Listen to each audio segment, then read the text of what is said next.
Hello and welcome to Sleep Cove. Please listen to this recording in a place where you can comfortably go to sleep. This recording contains all the voyages of Sinbad the Sailor, taken from Arabian Nights. I hope you enjoy it. If you like your bedtime stories with some relaxing music, then please go to the comment section and look for the top pinned comment for the link to that video. And let's begin. The 7 Voyages of Sinbad the Sailor.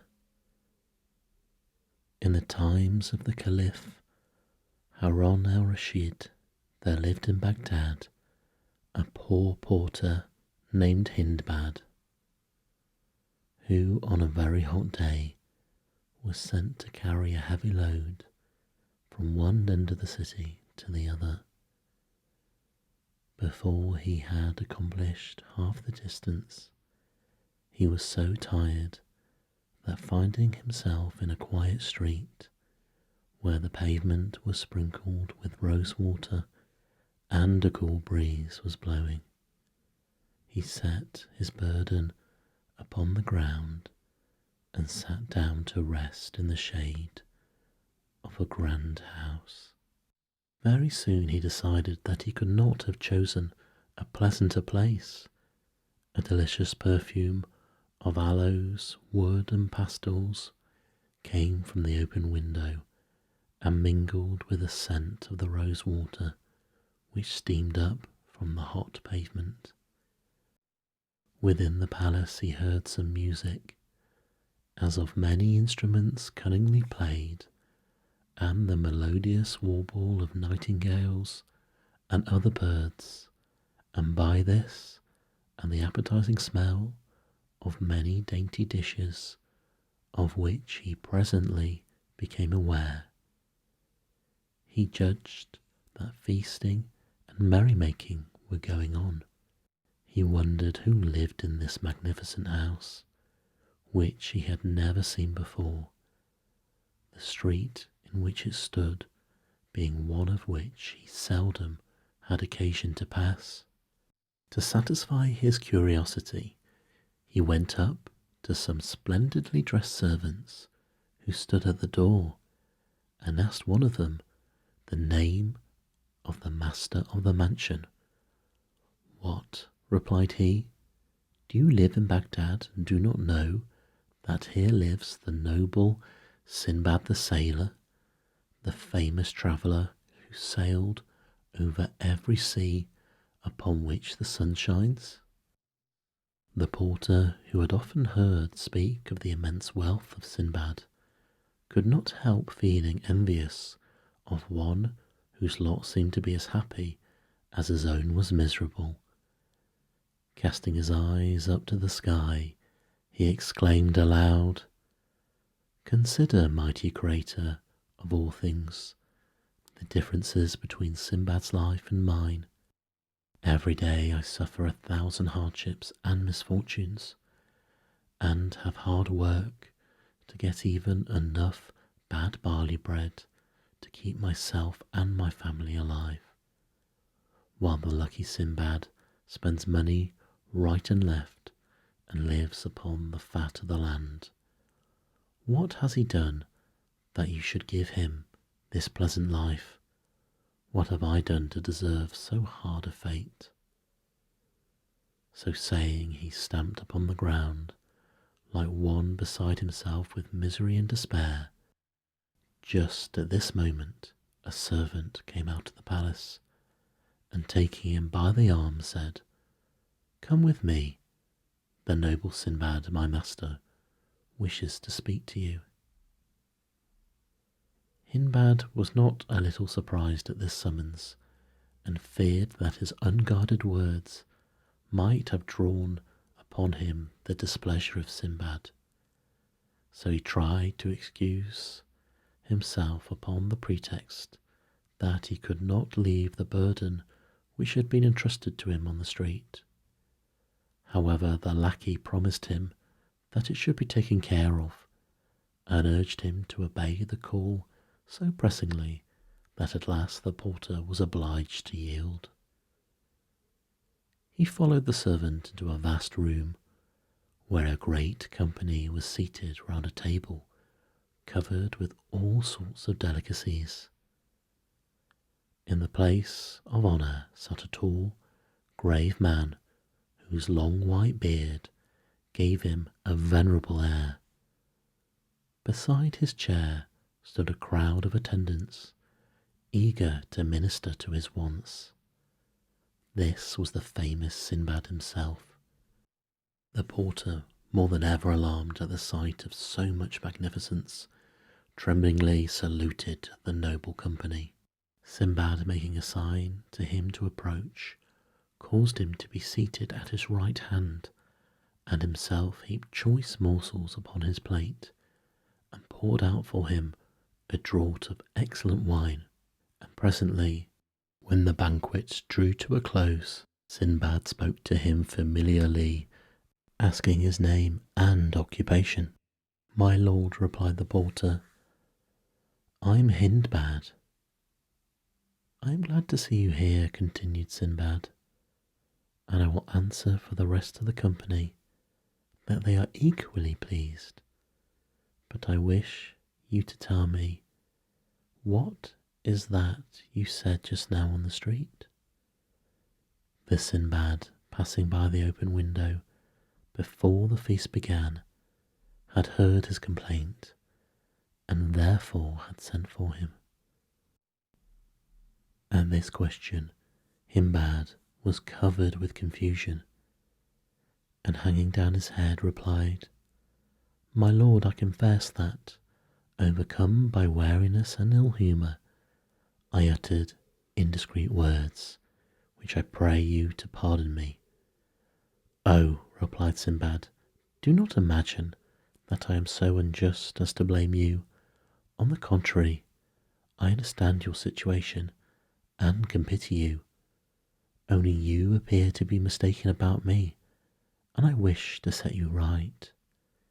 You doubtless imagine that I have acquired all the wealth and luxury that you see me enjoy without difficulty or danger, but this is far indeed from being the case. I have only reached this happy state after having years suffered every possible kind of toil and danger. Yes, my noble friends," he continued, addressing the company, "I assure you that my adventures have been strange enough to deter even the most avaricious men from seeking wealth by traversing the seas. Since you have perhaps heard but confused accounts of my 7 voyages, and the dangers and wonders that I have met by sea and land, I will now give you a full and true account of them, which I think you will be well pleased to hear." As Sinbad was relating his adventures, chiefly on account of the porter, he ordered, before beginning his tale, that the burden which had been left in the street should be carried by some of his own servants to the place which Hindbad had set out at first, where he remained to listen to the story. The First Voyage. I had inherited wealth from my parents, and being young and foolish, I had first squandered it recklessly upon every kind of pleasure. But presently, finding that riches speedily take to themselves wings if managed as badly as I was managing mine, and remembering also that to be old and poor is misery indeed, I began to bethink me of how I could make the best of what still remained to me. I sold all my household goods by public auction, and joined a company of merchants who traded by sea, embarking with them at Balsora in a ship which we had fitted out between us.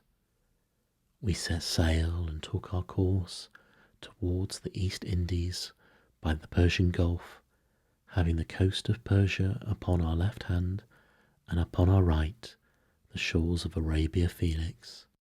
I was at first much troubled by the uneasy motion of the vessel, but speedily recovered my health, and since that hour have been no more plagued by seasickness.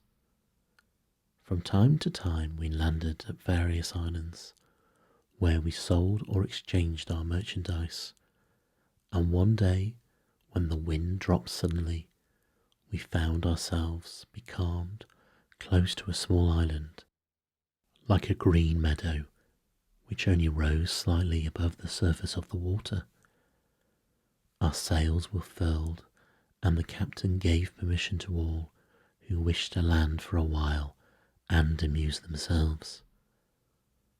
I was among the number, but when, after strolling about for some time, we lighted a fire and sat down to enjoy the repast we have brought with us, we were all startled by a sudden violent trembling of the island, while at the same moment those left upon the ship set up an outcry bidding us to come on board for our lives, since what we had taken for an island was nothing but the back of a sleeping whale. Those who were nearest to the boat threw themselves into it, and others sprang into the sea. But before I could save myself, the whale plunged suddenly into the depths of the ocean, leaving me clinging to a piece of wood which we had brought to make our fire. Meanwhile a breeze had sprung up, and in the confusion that ensued on board our vessel, in hoisting the sails and taking up those who were in the boat and clinging to its sides, no one missed me, and I was left at the mercy of the waves. All that day I floated up and down, now beating this way, now that, and when night fell, I despaired for my life.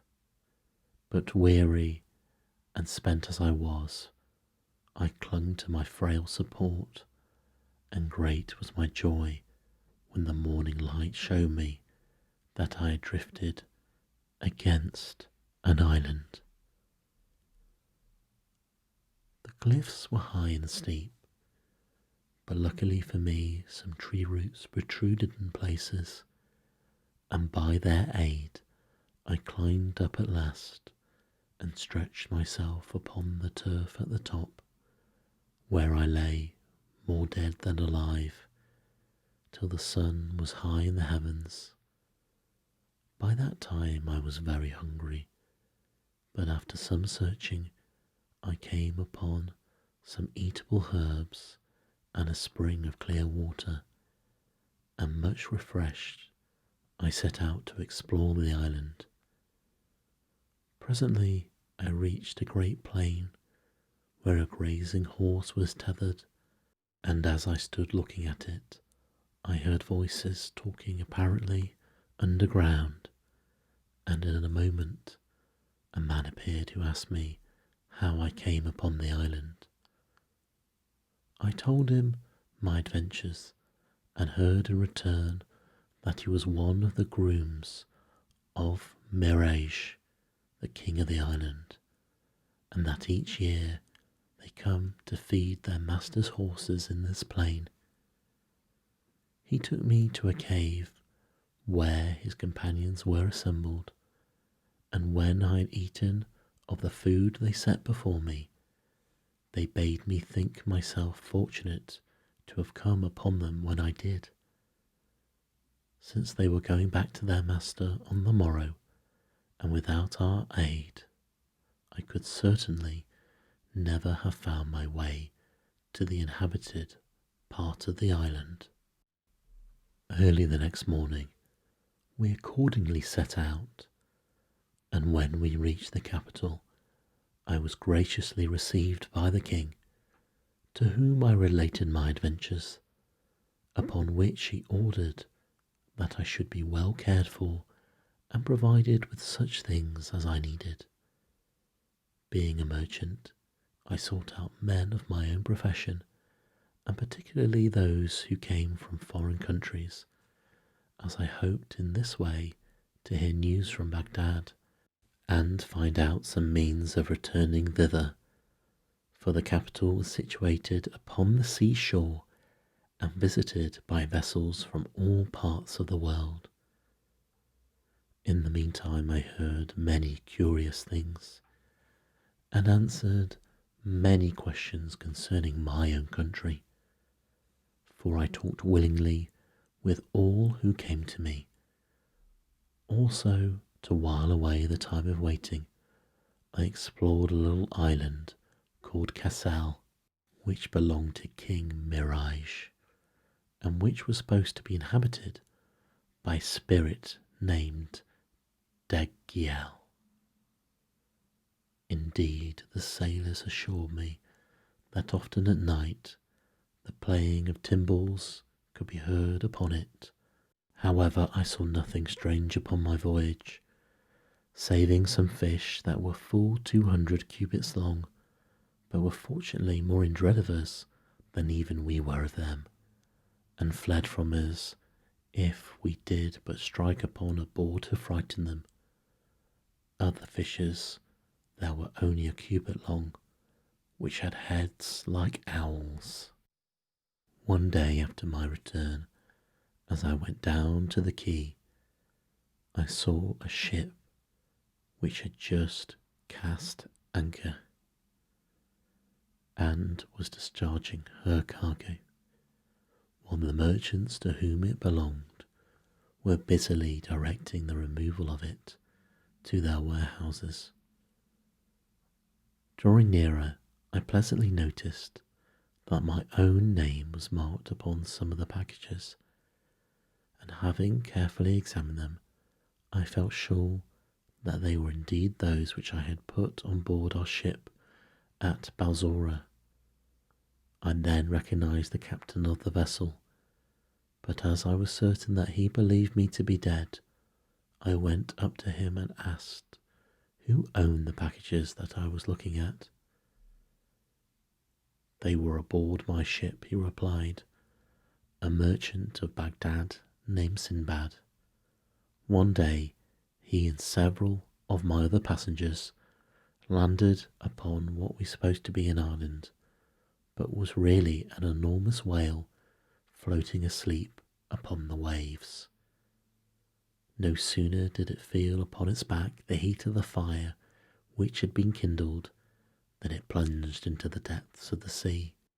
Several of the people who were upon it perished into the waters, and among others this unlucky Sinbad. This merchandise is his, but I have resolved to dispose of it for the benefit of his family, if I should ever chance to meet with them. Captain, said I am that Sinbad whom you believe to be dead, and those are my possessions. When the captain heard those words, he cried out in amazement, Lack a day, and what is the world coming to? In these days there's not an honest man to be met with. Do I not with my own eyes see Sinbad drown, and now you have the audacity to tell me that you are he? I should have taken you to be a just man, and yet for the sake of obtaining that which does not belong to you, you are ready to invent this horrible falsehood. Have patience and do me the favour to hear my story, said I. Speak then, replied the captain.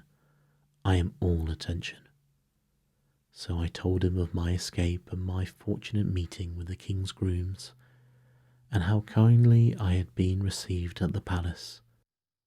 Very soon I began to see that I had made some impression upon him, and after the arrival of some of the other merchants, who showed great joy at once more seeing me alive, he declared that he also recognized me. Throwing himself upon my neck, he exclaimed, Heaven be praised that you have escaped from so great a danger. As to your gods, I pray you take them, and dispose of them as you please.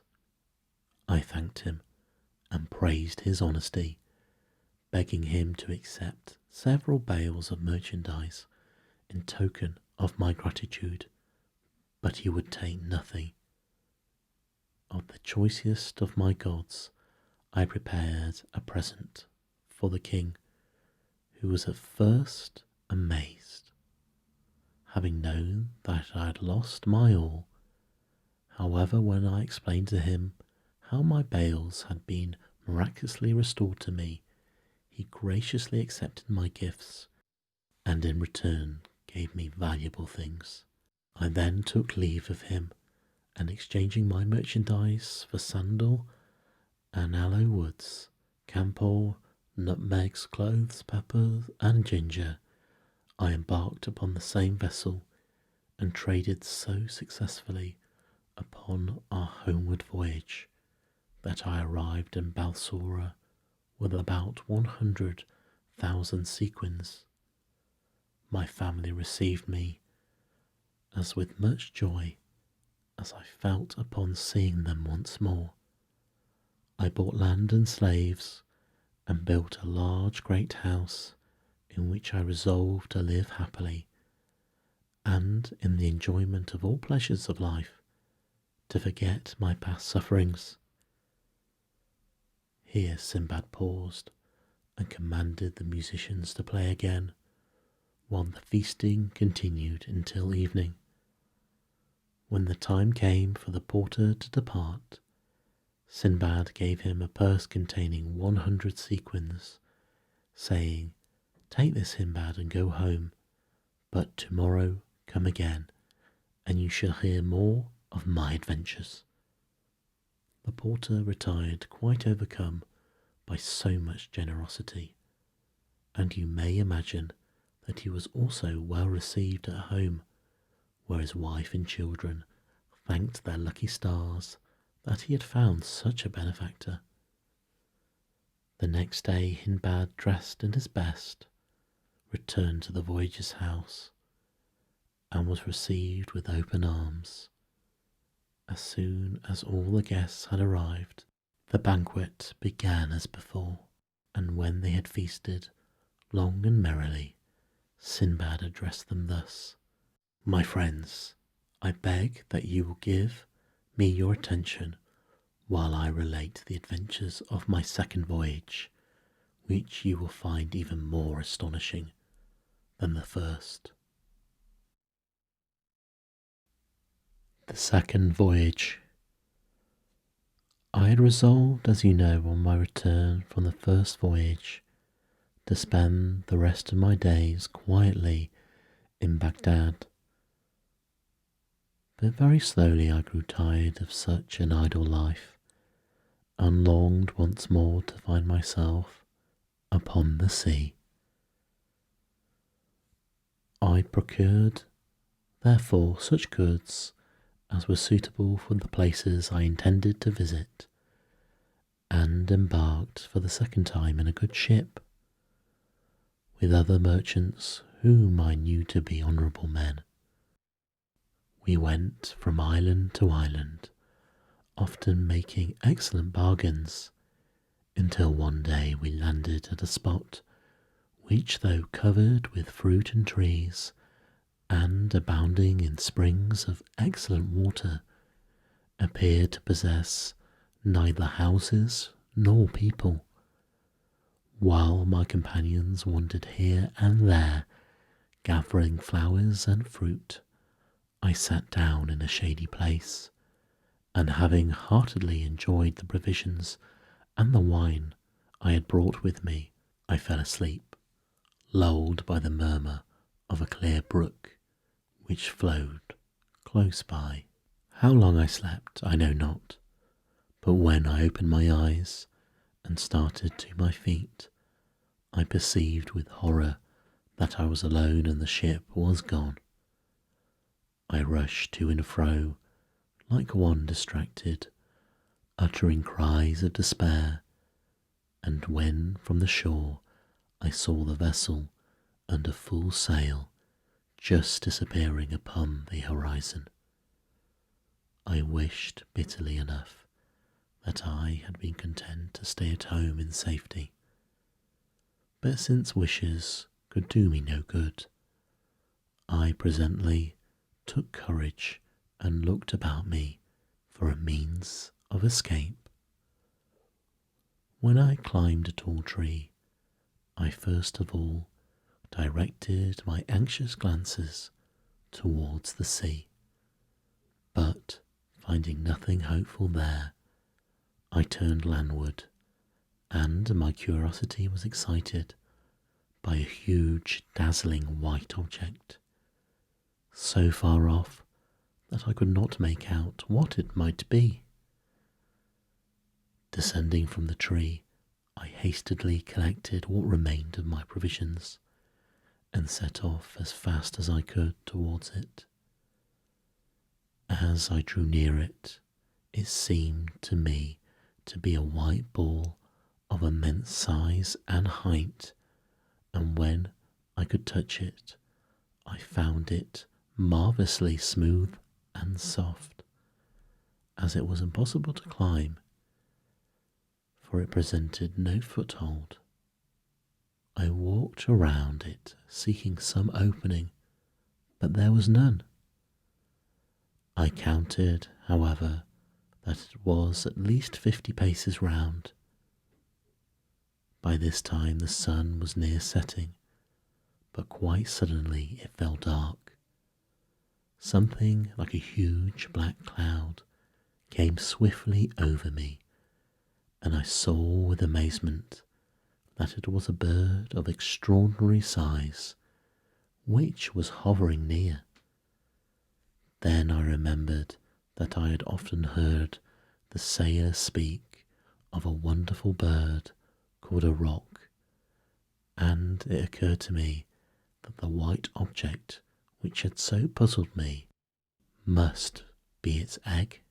Sure enough, the bird settled slowly down upon it, covering it with its wings to keep it warm, and I cowered close beside the egg in such a position that one of the bird's feet, which was as large as the trunk of a tree, was just in front of me. Taking off my turban, I bound myself securely to it with the linen in the hope that the roc, when it took flight next morning, would bear me away with it from the desolate island. And this was precisely what did happen. As soon as the dawn appeared, the bird rose into the air, carrying me up and up till I could no longer see the earth, and then suddenly it descended so swiftly that I almost lost consciousness. But I became aware that the roc had settled and that I was once again upon solid ground. I hastily unbound my turban from its foot and freed myself, and that not a moment too soon, for the bird, pouncing upon a huge snake, killed it with a few blows from its powerful beak, and seizing it up, rose into the air once more, and soon disappeared from my view. When I had looked about me, I began to doubt if I had gained anything by quitting the desolate island. The valley in which I found myself was deep and narrow, and surrounded by mountains which towered into the clouds, and was so steep and rocky that there was no way up of climbing up their sides. As I wandered about, seeking anxiously for some means of escaping this trap, I observed from the ground was strewed with diamonds, some of them an astonishing size. This sight gave me great pleasure, but my delight was speedily damped when I saw the numbers of horrible snakes, so long and so large that the smallest of them could have swallowed an elephant with ease. Fortunately for me, they seemed to hide in caverns of the rocks by day and only came out by night, probably because of their enemy, the rock. All day long I wandered up and down the valley, and when it grew dusk, I crept into a little cave, and having blocked up the entrance to it with a stone, I ate part of my little store of food and lay down to sleep. But all through the night the serpents crawled to and fro, hissing horribly, so that I could scarcely close my eyes for terror. I was thankful when the morning light appeared, and then I judged by the silence that the serpents had retreated to their dens. I came trembling out of my cave and wandered up and down the valley once more, kicking the diamonds contemptuously out of my path, for I felt that they were indeed vain things to a man in my situation. At last, overcome with weariness, I sat down upon a rock. When I had hardly closed my eyes, when I was startled by something which fell to the ground with a thud close beside me. It was a huge piece of fresh meat, and as I stared at it, several more pieces rolled over the cliffs in different places. I have always thought the stories that the sailors told of the famous Valley of Diamonds, and of the cunning way which some merchants had devised for getting at the precious stones, were mere travellers' tales invented to give pleasure to the hearers. But now I perceive that they were surely true. These merchants came to the valley at the time when the eagles, which keep their eyries in the rocks, had hatched their young. The merchants then threw great lumps of meat into the valley, these falling with so much force upon the diamonds, were sure to take up some of the precious stones with them when the eagles pounced upon the meat and carried it off to their nests to feed their hungry broods. When the merchants, scaring away the parent birds with shouts and outcries, would secure their treasures. Until this moment I had looked upon the valley as my grave, for I had seen no possibility of getting out of it alive. But now I took courage and began to devise a means of escape. I began by picking up all the largest diamonds I could find, storing them carefully in the leathern wallet which had held my provisions. This I tied securely to my belt. I then chose the piece of meat which seemed most suited to my purpose, and with the aid of my turban bound it firmly to my back. This done, I laid down upon my face and awaited the coming of the eagles. I soon heard the flapping of their mighty wings above me, and had the satisfaction of feeling one of them seize upon my piece of meat, and me with it, and rise slowly towards his nest, into which he presently dropped me. Luckily for me, the merchants were on the watch, and setting up their usual outcries, they rushed to the nest, scaring away the eagle.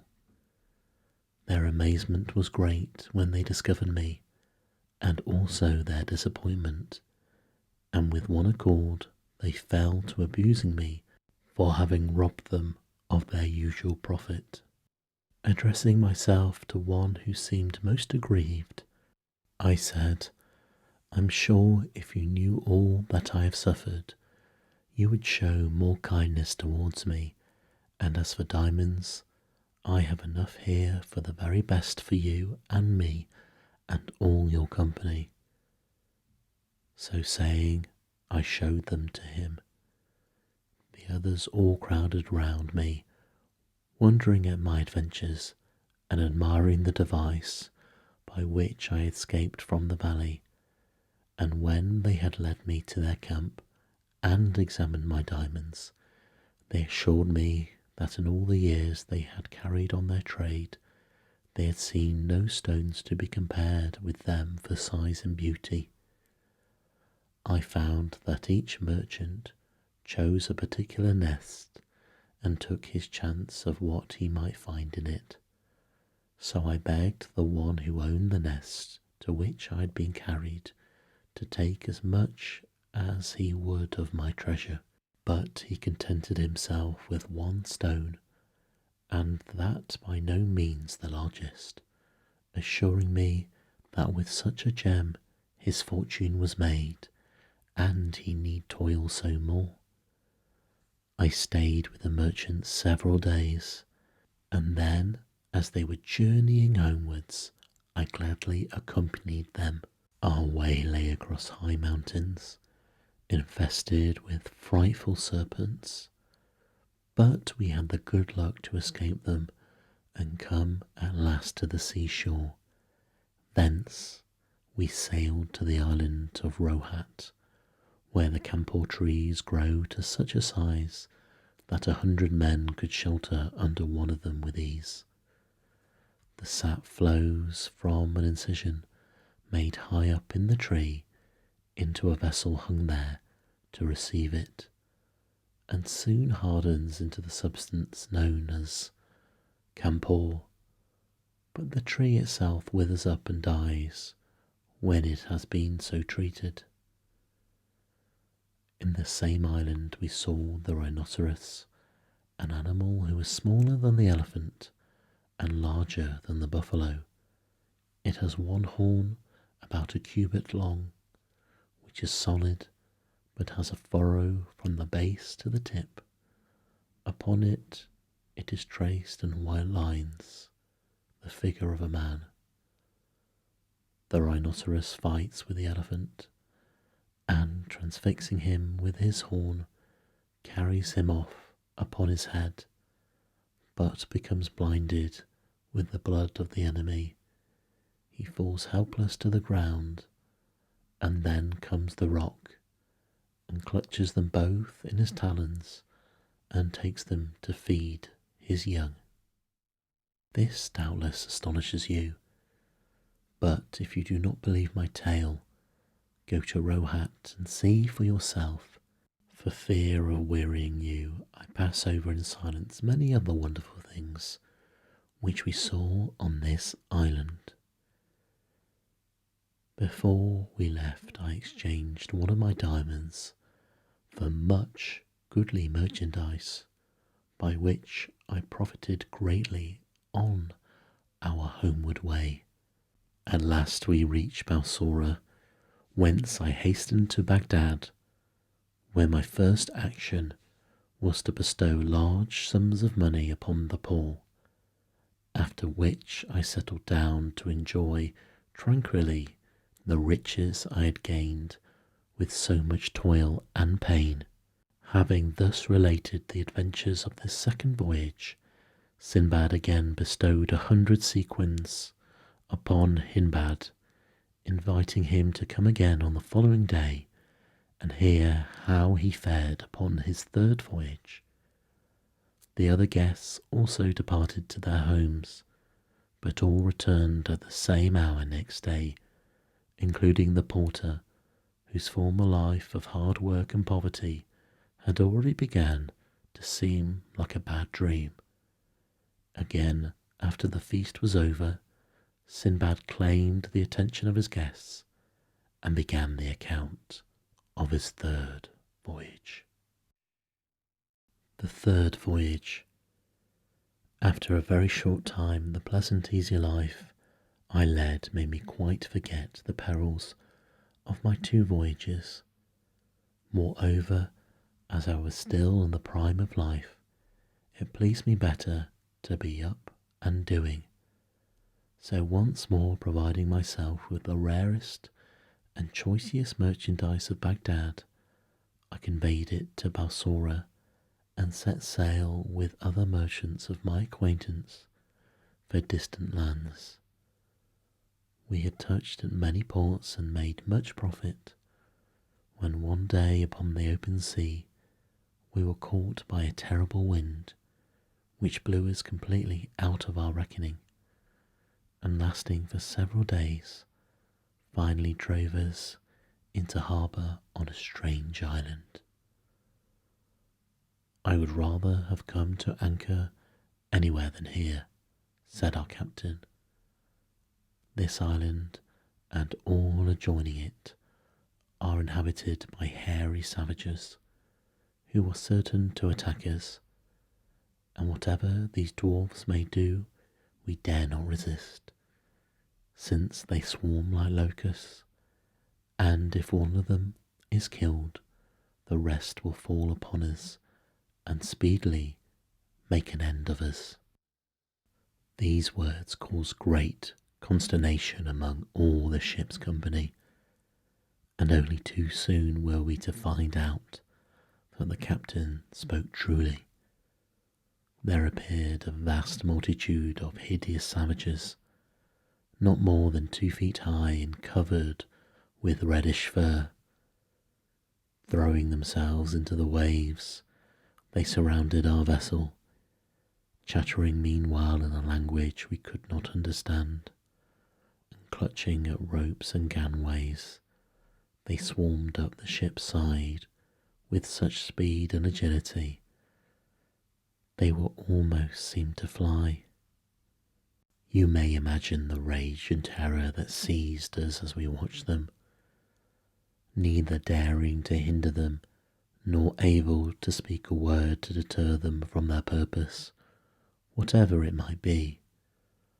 Of this we were not left long in doubt. Hoisting the sails and cutting the cable of the anchor, they sailed our vessel to an island which lay a little further off, where they drove us ashore. Then taking possession of her, they made off to the place from which they had come, leaving us helpless upon a shore avoided with horror by all mariners, for a reason which you will soon learn. Turning away from the sea, we wandered miserably inland, finding as we went various herbs and fruits which we ate, feeling that we might as well live as long as possible, though we had no hope of escape. Presently we saw in the far distance what seemed to us to be a splendid palace, towards which we turned our weary steps, but when we reached it, we saw that it was a castle, lofty and strongly built. Pushing back the heavy ebony doors, we entered the courtyard, but upon the threshold of the great hall, beyond it, we paused, frozen with horror, at the sight which greeted us. On one side lay a huge pile of bones, human bones, and on the other numberless spits for roasting. Overcome with despair, we sank trembling to the ground and lay there without speech or motion.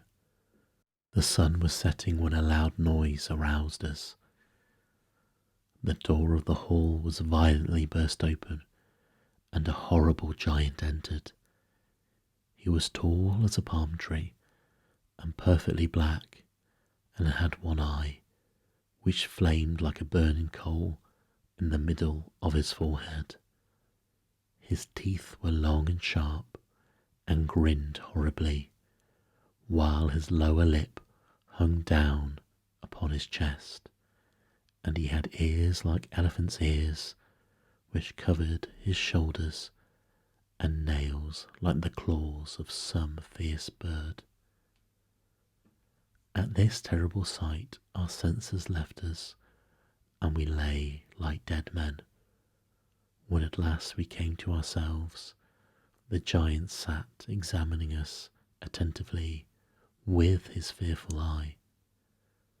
Presently, when he had looked at us enough, he came towards us, stretching out his hand, took me by the back of the neck, turning me this way and that, but feeling that I was mere skin and bone, he sat me down again and went on to the next, whom he treated in the same fashion.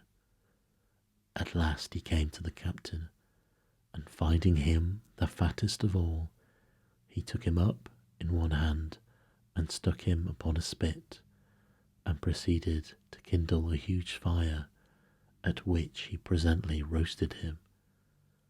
After the giant had supped, he lay down to sleep, snoring like the loudest thunder, while we lay shivering with horror the whole night through.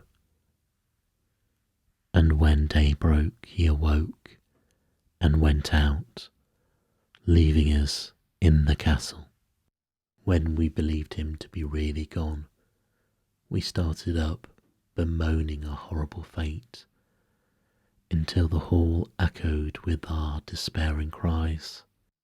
Though we were many and our enemy was alone, it did not occur to us to kill him, and indeed we should have found that a hard task, even if we had thought of it, and no plan could we devise to deliver ourselves.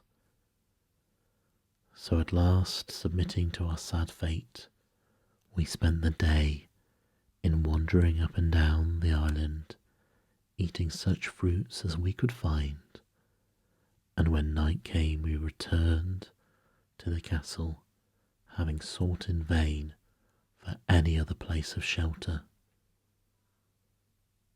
At sunset the giant returned, supped upon one of our unhappy comrades, slept and snored till dawn, and then left us as before. Our condition seemed to us so frightful that several of my many companions thought it would be better to leap from the cliffs and perish in the waves at once, rather await so miserable an end. But I had a plan of escape, which I now unfolded to them, and which they at once agreed to attempt. Listen, my brothers, I added, you know that plenty of driftwood lies along the shore. Let us make several rafts and carry them to a suitable place. If our plot succeeds, we can wait patiently for the chance of some passing ship, which would rescue us from this fateful island. If it fails, we must quickly take to our rafts. Frail as they are, we have more chance of saving our lives with them than we have if we remain here. All agreed with me, and we spent the day in building rafts, each capable of carrying 3 persons. At nightfall we returned to the castle, and very soon in came the giant, and one more of our number was sacrificed. But the time of our vengeance was at hand. As soon as he had finished his horrible repast, he lay down to sleep as before, and when we heard him begin to snore, I and 9 of the boldest of my comrades rose softly and took each a spit, which we made red hot in the fire, and then, at a given signal, we plunged it in with one accord into the giant's eye, completely blinding him. Uttering a terrible cry, he sprang to his feet, clutching in all directions to try and seize one of us, but we had all fled in different ways as soon as the deed was done, and thrown ourselves flat upon the ground in corners where he was not likely to touch us with his feet. After a vain search, he fumbled about till he found the door and flared out of it, howling frightfully. As for us, when he was gone, we made haste to leave the fatal castle, and stationing ourselves beside our rafts, we waited to see what would happen. Our idea was that if, when the sun rose, we saw nothing of the giant, and no longer heard his howls, which still came faintly through the darkness, growing more and more distant, we should conclude that he was dead, and that we might safely stay upon the island and need not risk our lives upon the frail rafts. But alas, morning light showed us our enemy approaching us, supported on either hand by two giants nearly as large and fearful as himself, while a crowd of others followed close upon their heels. Hesitating no longer, we clambered upon our rafts and rowed with all our might out to sea.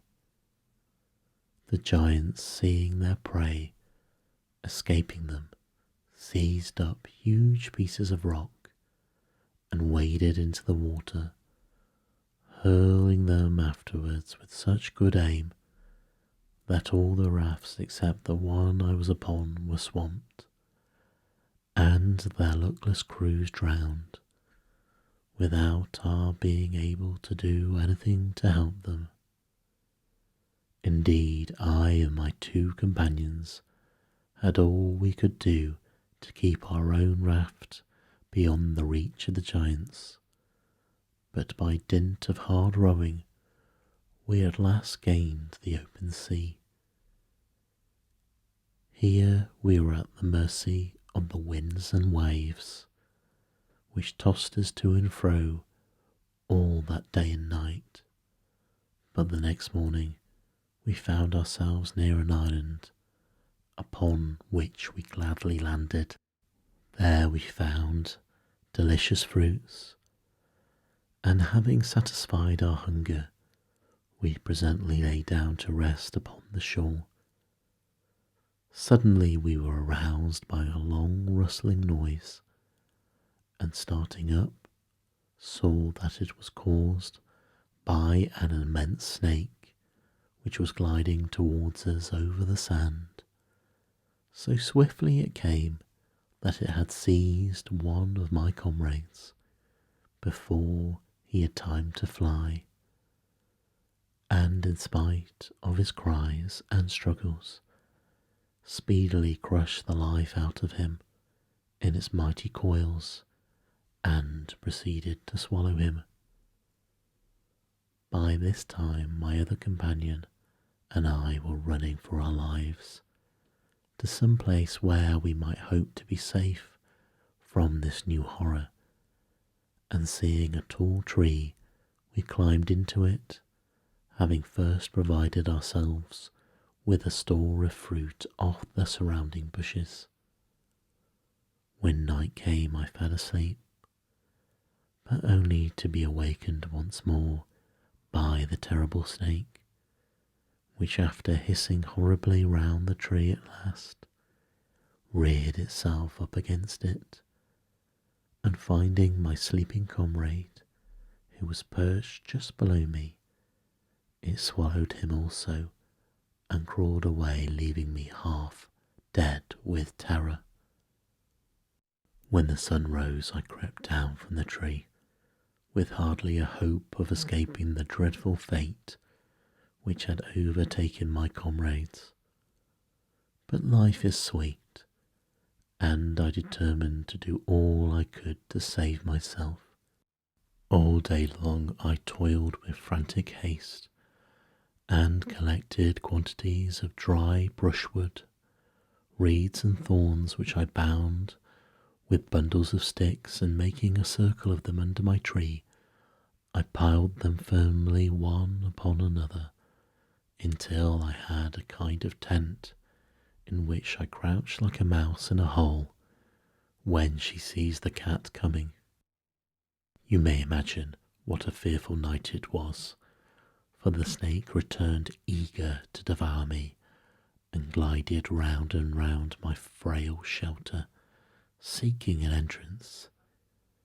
Every moment I feared that it would succeed in pushing aside the bundles of sticks, but happily for me they held together, and when it grew light my enemy retired, baffled and hungry, to its den. As for me, I was more dead than alive, shaking with fright and half suffocated by the poisonous breath of the monster. I came out of my tent and crawled down to the sea, feeling that it would be better to plunge from the cliffs and end my life at once than pass such another night of horror. But to my joy and relief, I saw a ship sailing by, and by shouting wildly and waving my turban, I managed to attract the attentions of her crew. A boat was sent to rescue me, and very soon I found myself on board, surrounded by a wondering crowd of sailors and merchants, eager to know by what chance I found myself in that desolate island. After I had told my story, they regaled me with the choicest food the ship afforded, and then the captain, seeing that I was in rags, generously bestowed upon me one of his own coats. After sailing about for some time and touching at many ports, we came at last to the island of Salahat, where sandalwood grows in great abundance. Here we anchored, and as I stood watching the merchants disembarking their goods and preparing to sell or exchange them, the captain came up to me and said, "I have here, brother, some merchandise belonging to a passenger of mine who is dead. Will you do me the favour to trade with it? And when I meet with his heirs, I shall be able to give him the money, though it will be only just that you shall have a portion for your trouble."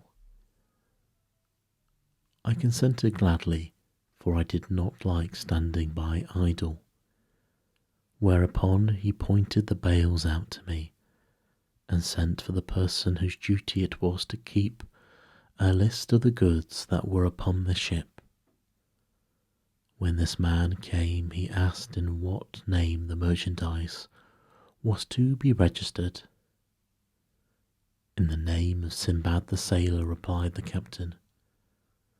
At this I was greatly surprised, but looking carefully at him, I recognized him to be the captain of the ship upon which I had made my second voyage, though he had altered much since that time. As for him, believing me to be dead, it was no wonder that he had not recognized me. "So, captain," said I, "the merchant who owned those bales was called Sindbad?" "Yes," he replied, "he was so named. He belonged to Baghdad and joined my ship at Balsora. But by mischance he was left behind upon a desert island, where we had landed to fill up our water casks, and it was not until 4 hours later that he was missed. By that time the wind had freshened, and it was impossible to put back for him." "You suppose him to have perished then?" said I. "Alas, yes," he answered. "Why, captain," I cried, "look at me. I am Sinbad, who fell asleep upon the island and awoke to find himself abandoned." The captain stared at me in amazement, but was presently convinced that I was indeed speaking the truth, and rejoiced greatly at my escape. "I am glad to have that piece of carelessness off my conscience at any rate," he said. "Now take your goods and the profit I have made for you upon them, and may you prosper in future." I took them gratefully, and as we went from one island to another, I laid in stores of clothes, cinnamon, and other spices. In one place I saw a tortoise which was 20 cubits long and as many broad, also a fish that was like a cow and had skin so thick it was used to make shields. Another I saw that was like a camel in shape and colour. So by degrees we came back to Basora and returned to Baghdad with so much money that I could not count it myself, besides treasures without end. I gave largely to the poor and bought much land to add what I already possessed, and thus ended my third voyage. When Sinbad had finished his story, he gave another 100 sequins to Hindbad, who then departed with his other guests. But next day, when they had all reassembled and the banquet was ended, the host continued his adventures. The fourth voyage. Rich and happy as I was after the third voyage, I could not make up my mind to stay at home altogether. My love of trading and the pleasure I took in anything that was new and strange made me set my affairs in order and began my journey through some of the Persian provinces, having first sent off stores of goods to await my coming in the different places I intended to visit. I took ship at a distant seaport, and for some time all went well. But at last, being caught in a violent hurricane, our vessel became a total wreck, in spite of all our worthy captain could do to save her, and many of our company perished in the waves. I, with a few others, had the fortune to be washed ashore clinging to pieces of the wreck, for the storm had driven us near an island, and scrambling up beyond the reach of the waves, we threw ourselves down quite exhausted to wait for morning. At daylight we wandered inland, and soon saw some huts to which we directed our steps. As we drew near, their black inhabitants swarmed out in great numbers and surrounded us, and we were led to their houses as if it was divided among our captors. I, with 5 others, was taken into a hut where we were made to sit upon the ground, and certain herbs were given to us, which our captives made signs for us to eat. Observing that themselves did not touch it, I was carefully only to pretend to taste my portion, but my companions, being very hungry, rashly ate up all that was set before them, and very soon I had the horror of seeing them become perfectly mad. Though they chattered incessantly, I could not understand a word they said, nor did they heed when I spoke to them. Our captives now produced large bowls of rice, prepared with coconut oil, of which my crazy comrades ate eagerly, but I only tasted a few grains. Understand clearly that the object of our captors was to fatten us speedily for their own eating, and this was exactly what happened. My unlucky companions, having lost their reason, felt neither anxiety nor fear, and ate greedily all that was offered. So they were soon fat, and there was an end of them. But I grew leaner by day, for I ate but little, and even that little did me no good by reason of my fear of what lay before me. However, as I was far from being a tempting morsel, I was allowed to wander about freely, and one day, when all the captives had gone off upon some expedition, leaving only an old man to guard me, I managed to escape from him and plunged into the forest, running faster the more he cried for me to come back, until I had completely distanced him. For 7 days I hurried on, resting only when the darkness stopped me, and living cheaply upon coconuts, which afforded me both meat and drink. And on the 8th day I reached the seashore and saw a party of white men gathering pepper, which grew abundantly all about. Reassured by the nature of their occupation, I advanced towards them, and they greeted me in Arabic, asking who I was and whence I came. My delight was great on hearing this familiar speech, and I willingly satisfied their curiosity, telling them how I'd been shipwrecked and then captured. "But these savages devour men," said they. "How did you escape?" I repeated to them what I had just told you, at which they were mightily astonished. I stayed with them until they had collected as much pepper as they wished, and they took me back to their own country and presented me to their king, by whom I was hospitably received. To him also I had to relate my adventures, which surprised him much, and when I had finished he ordered that I should be supplied with food and raiment and treated with consideration. The island on which I found myself was full of people and abounded in all sorts of desirable things, and a great deal of traffic went on in the capital, where I soon began to feel at home and contented.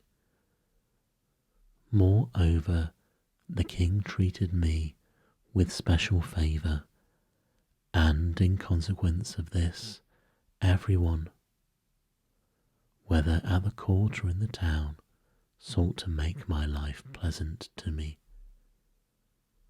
One thing I remarked which I thought was very strange was that from the greatest to the least, all men rode their horses without bridle or stirrups. I one day presumed to ask His Majesty why he did not use them, to which he replied, "You speak to me of things of which I have never before heard." This gave me an idea. I found a clever workman and made him cut out under direction the foundation of a saddle, which I wadded and covered with choice leather, adorning it with rich gold embroidery. I then got a locksmith to make me a bit and a pair of spurs, after a pattern that I drew for him, and when all these things were completed, I presented them to the king and showed him how to use them. When I had saddled one of his horses, he mounted it and rode about quite delightfully with the novelty, and to show his gratitude he rewarded me with large gifts. After this I had to make saddles for all the principal officers of the king's household, and they all gave me rich presents. I soon became very wealthy and quite an important person in the city. One day the king sent for me and said, "Sinbad, I'm going to ask a favour of you. Both I and my subjects esteem you and wish you to end your days amongst us. Therefore I desire you will marry a rich and beautiful lady, whom I will find for you, and think no more of your own country." As the king's will was law, I accepted the charming bride he presented to me, and lived happily with her. Nevertheless, I had every intention of escaping at the first opportunity and going back to Baghdad. Things were thus going prosperously with me when it happened that the wife of one of my neighbours, with whom I had struck quite a friendship, fell ill and presently died. I went to his house to offer my consolations, and found him in the depths of woe. "Heavens preserve you," said I, "and send you a long life." "Alas," he replied, "what is the good of saying that, when I have but an hour left to live?" "Come, come," said I, "surely it is not so bad as that. I trust that you may be spared to me for many years." "I hope," answered he, "that your life may be long, but as for me all is finished. I have set my house in order, and today I shall be buried with my wife. This has been the law upon our island from the earliest ages. The living husband goes to the grave with his dead wife, the living wife with her dead husband. So did our fathers, and so must we do. The law changes not, and we all must submit to it. As he spoke, the friends and relations of the unhappy pair began to assemble. The body, decked in rich robes and sparkling with jewels, was laid upon an open bier, and the procession started, taking its way back to a high mountain at some distance from the city. The wretched husband, clothed from head to foot in a black mantle, followed mournfully. When the place of interment was reached, the corpse was lowered, just as it was, into a deep pit. Then the husband, bidding farewell to all his friends, stretched himself upon another bier, upon which were laid 7 little loaves of bread and a pitcher of water, and he also was let down, down, down to the depths of the horrible cavern. And then a stone was laid over the opening, and the melancholy company wended its way back to the city. You can imagine I was no unmoved spectator of these proceedings. To all the others it was a thing to which they had become accustomed to from their youth up, but I was so horrified that I could not help telling the king how it struck me. "Sire," I said, "I am more astonished than I can express to you at the strange custom which exists in your dominions of burying the living with the dead. In all my travels I have never before met with so cruel and horrible a law." "What would you have, Sinbad?" he replied. "It is the law for everybody. I myself should be buried with the queen, if she were the first to die." "But, your majesty," said I, "dare I ask if this law applies to foreigners also?" "Why, yes," replied the king, smiling, "in what I would consider a very heartless manner. There are no exceptions to the rule if they are married in the country." When I heard this, I went home much cast down, and from that time forward my mind was never easy. If only my wife's little finger ached, I fancied she was going to die, and sure enough, before very long, she fell really ill, and in a few days breathed her last. My dismay was great, for it seemed to me that to be buried alive was even a worse fate than to be devoured by cannibals. Nevertheless, there was no escape. The body of my wife, arrayed in her richest robes and decked with all her jewels, was laid upon the bier. I followed it, and after me came a great procession, headed by the king and all his nobles, and in this order we reached the fatal mountain, which was one of lofty chain bordering the sea. Here I made one more frantic effort to excite the pity of the king and those who stood by, hoping to save myself even at this last moment, but it was to no avail. No one spoke to me. They even appeared to hasten over their dreadful task, and I speedily found myself descending into the gloomy pit with my 7 loaves and a pitcher of water beside me. Almost before I reached the bottom, the stone was rolled into its place above my head, and I was left to my fate. A feeble ray of light shone into the cavern through some chink, and when I had the courage to look about me, I could see that I was in a vast vault, bestrewn with bones and bodies of the dead. I even fancied that I heard the expiring sighs of those who, like myself, had come into this dismal place alive. All in vain did I shriek aloud with rage and despair. reproaching myself for the love of gain and adventure which had brought me to such a pass.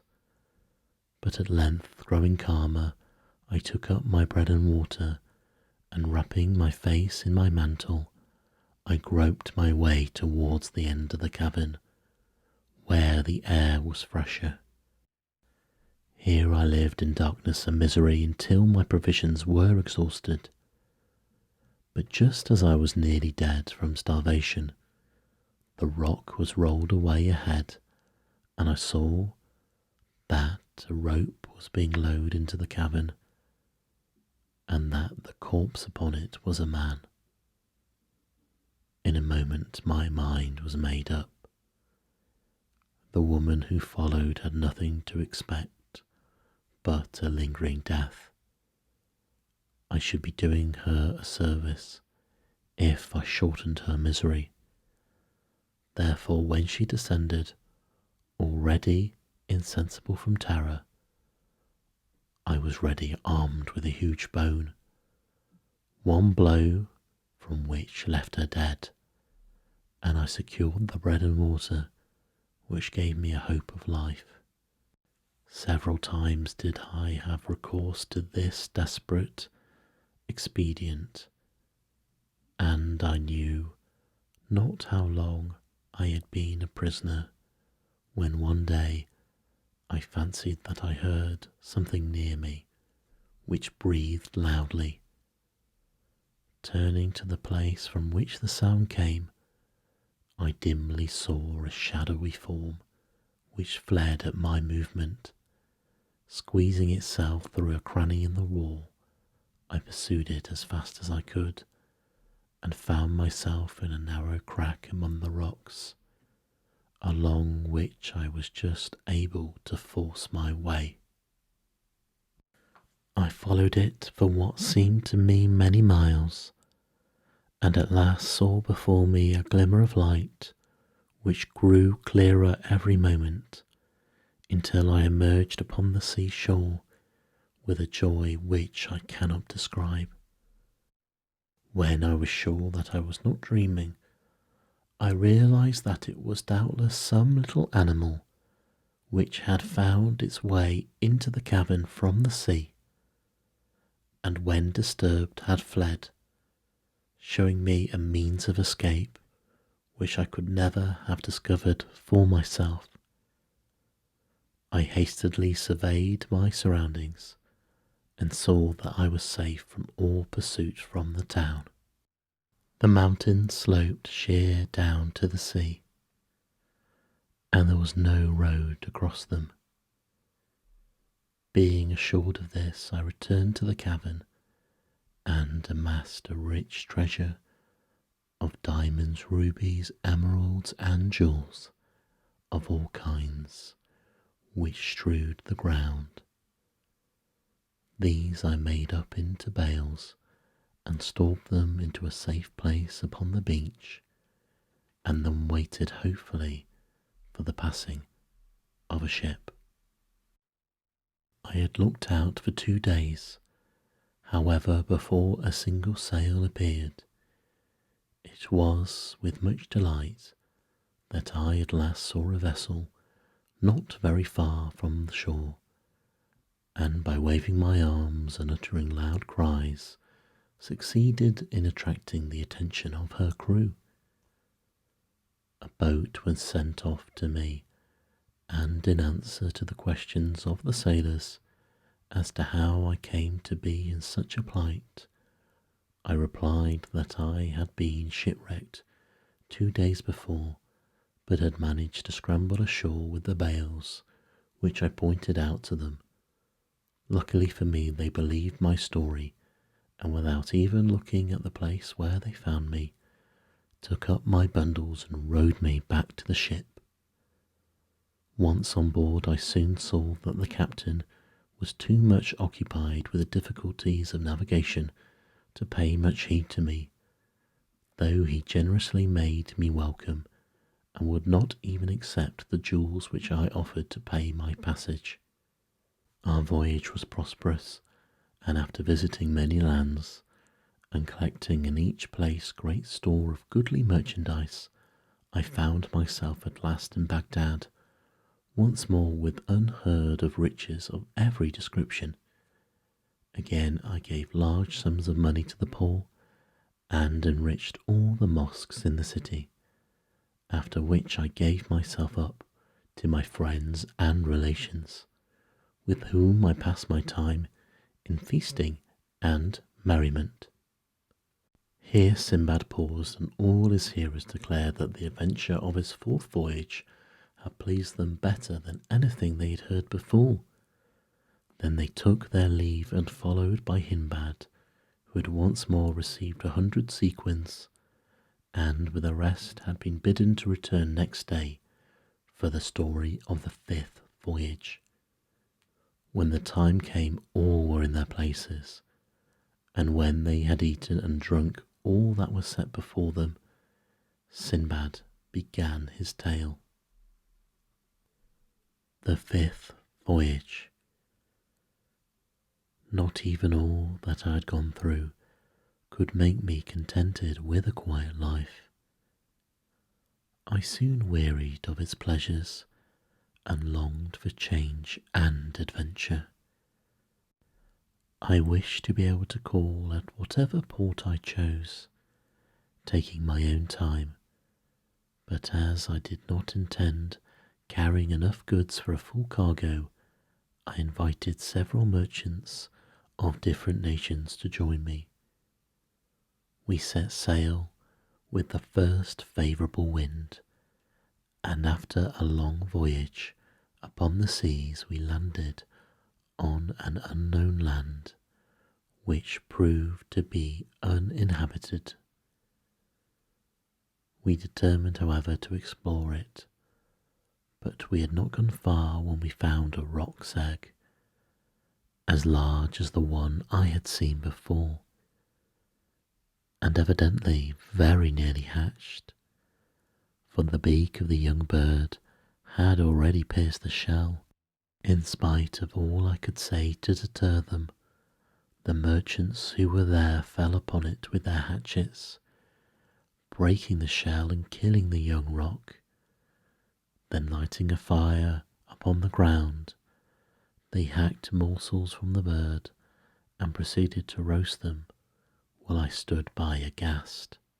Scarcely had they finished their ill-omened repast when the air above us was darkened by two mighty shadows. The captain of my ship, knowing by experience what this meant, cried out to us that the parent birds were coming, and urged us to get on board with all speed. This we did, and sails were hoisted, but before we had made any way, the rocks reached their despoiled nest, and hovered about it, uttering frightful cries when they discovered the mangled remains of their young one. For a moment we lost sight of them, and were flattering ourselves that we had escaped, when they reappeared and soared into the air directly over our vessel, and we saw that each held in its claws an immense rock ready to crush us. There was a moment of breathless suspense. Then one bird released its hold, and the huge block of stone hurtled through the air. But thanks to the presence of mind of the helmsman, we turned our ship violently in another direction.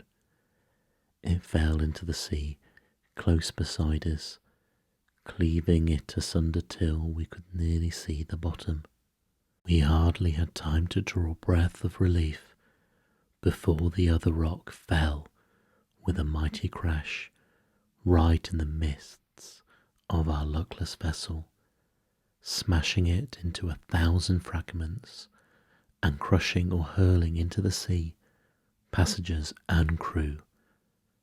I myself went down with the rest, but had the good fortune to rise unhurt, and by holding onto a piece of driftwood with one hand and swimming with the other, I kept myself afloat, and was presently washed up by a tide onto an island.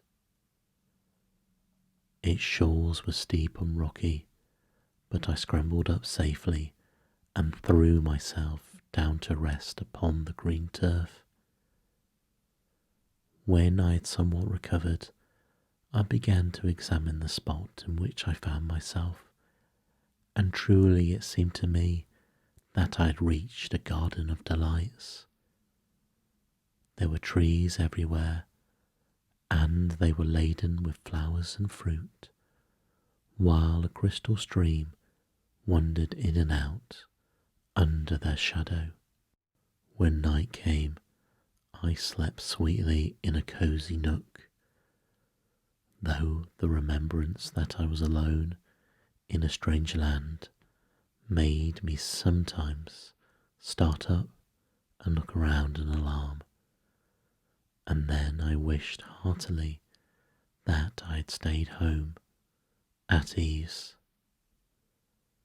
However, the morning sunlight restored my courage, and I once more wandered among the trees, but always with some anxiety as to what I might see next. I had penetrated some distance into the island when I saw an old man, bent and feeble, sitting upon the river bank, and at first I took him to be some shipwrecked mariner like myself. Going up to him, I greeted him in a friendly way, but he only nodded his head at me in reply. I then asked him what he did there, and he made signs to me that he wished to get across the river to gather some fruit, and seemed to beg me to carry him on my back. Pitying his age and feebleness, I took him up, and wading across the stream, I bent down that he might more easily reach the bank, and bade him get down. But instead of allowing himself to be set free upon his feet, even now it makes me laugh to think of it, this creature had seemed to me so decrepit, leaped nimbly off my shoulders, and hooking his legs round my neck, gripped me so tightly that I was well nigh choked, and so overcome with terror that I fell insensible to the ground. When I recovered, my enemy was still in his place, though he had released his hold enough to allow me breathing space, and seeing me revive, he prodded me adroitly first with one foot and then with the other, until I was forced to get up and stagger about with him under the trees, while he gathered and ate the choicest fruits.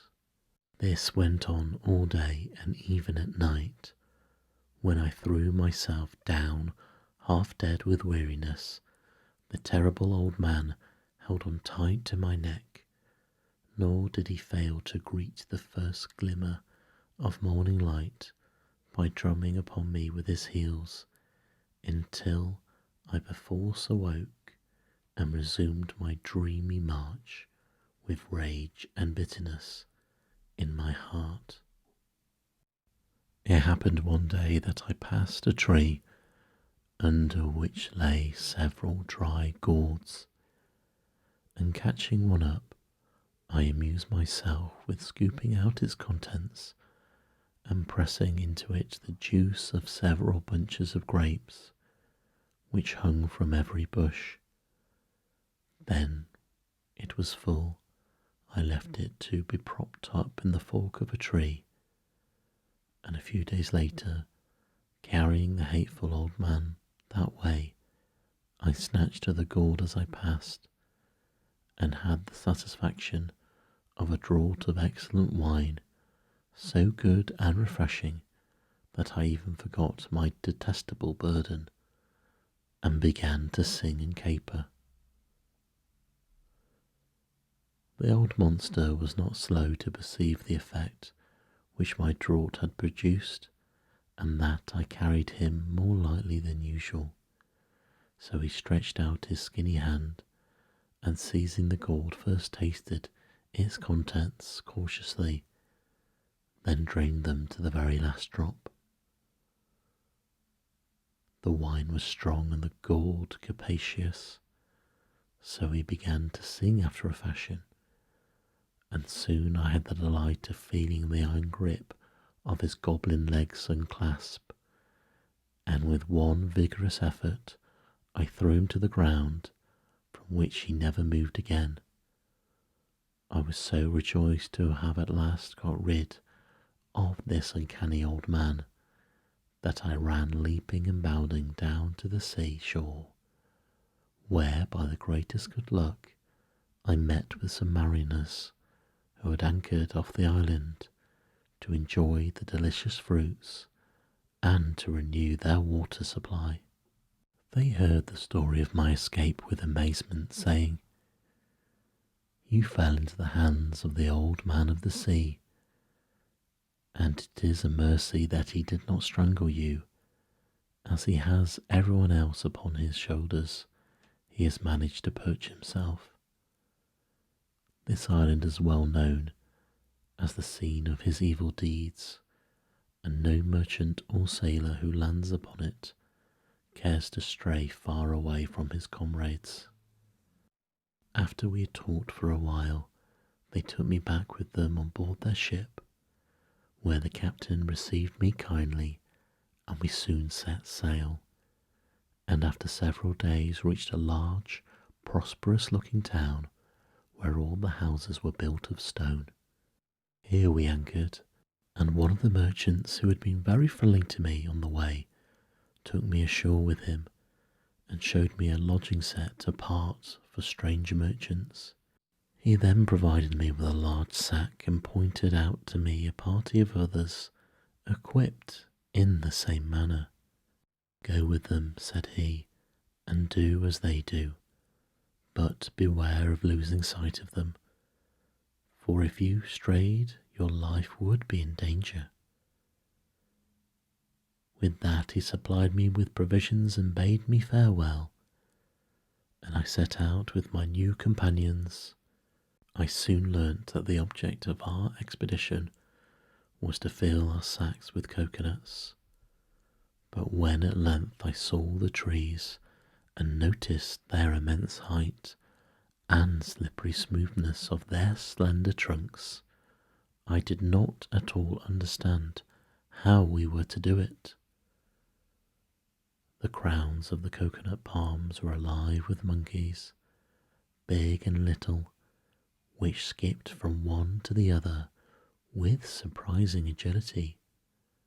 They seemed to be curious about us and disturbed at our appearance, and I was at first surprised when my companions, after collecting stones, began to throw them at the lively creatures, which seemed to me quite harmless. But very soon I saw the reason of it, and I joined them heartily, for the monkeys, annoyed and wishing to pay us back in our own coin, began to tear the nuts from the trees and cast them at us with angry and spiteful gestures, so that after very little labour our sacks were filled with the fruit which we could not otherwise have obtained. As soon as we had as many as we could carry, we went back to the town, where my friend bought my share and advised me to continue the same occupation until I had earned enough money to carry me to my own country. This I did, and before long had amassed a considerable sum. Just then I heard there was a trading ship ready to sail, and taking leave of my friend I went on board, carrying with me a goodly store of coconuts, and we sailed first to the islands where pepper grows, and then to Campari, where the Bastille woods is found, and where men drink no wine by an unalterable law. Here I exchanged my coconuts for pepper and good alley woods, and went a fishing for pearls with some of the other merchants, and my divers were so lucky that very soon I had an immense number of those very large and perfect. With all these treasures I came carefully back to Baghdad, where I disposed them for large sums of money, of which I did not fail, as before, to give the 10th part to the poor, and after that I rested from my labours, and comforted myself for all the pleasures my riches could give me. Having thus ended his story, Sinbad ordered that 100 sequins should be given to Hindbad, and the guests withdrew. But after the next day's feast he began the account of his 6th voyage. The 6th voyage. It must be a marvel to you how, after having 5 times met with shipwreck and unheard of perils, I could tempt again fortune and risk fresh trouble. I had even surprised myself when I looked back, but evidently it was my fate to rove, and after a year of repose I prepared to make a 6th voyage, regardless of the entreaties of my friends and relations, who did all they could to keep me at home. Instead of going by the Persian Gulf, I travelled a considerable way overland, and finally embarked from a distant Indian port with the captain who meant to take a long voyage. And truly he did so, for we fell in with stormy weather, which drove us completely out of our course, so that for many days neither captain nor pilot knew where we were, nor where we were going.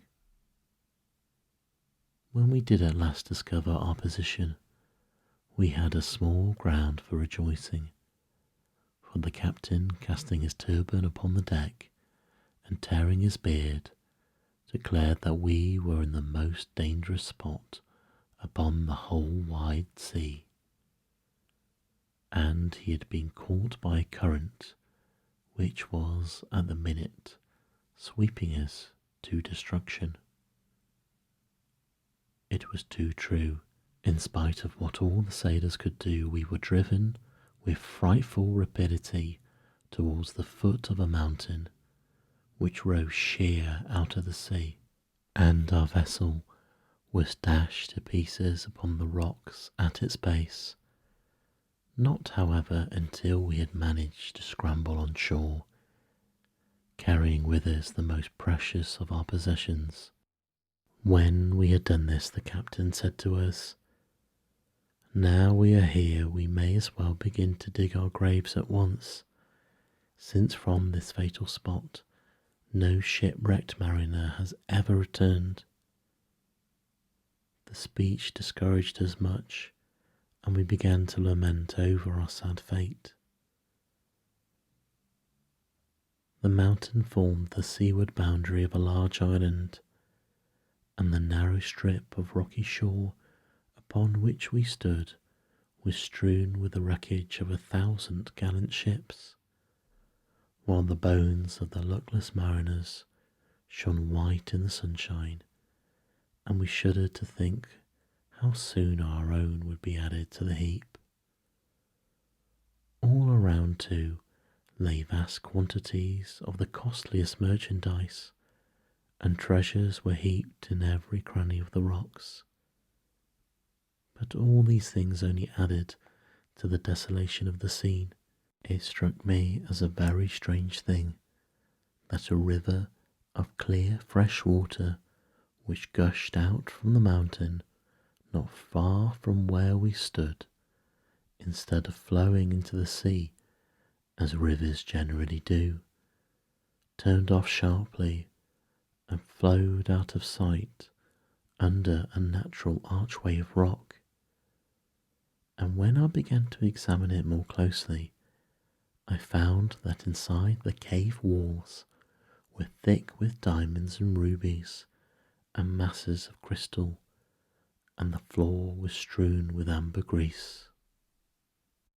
Here then, upon this desolate shore, we abandoned ourselves to our fate, for there was no possibility of scaling the mountain, and if a ship had appeared, it could only have shared our doom.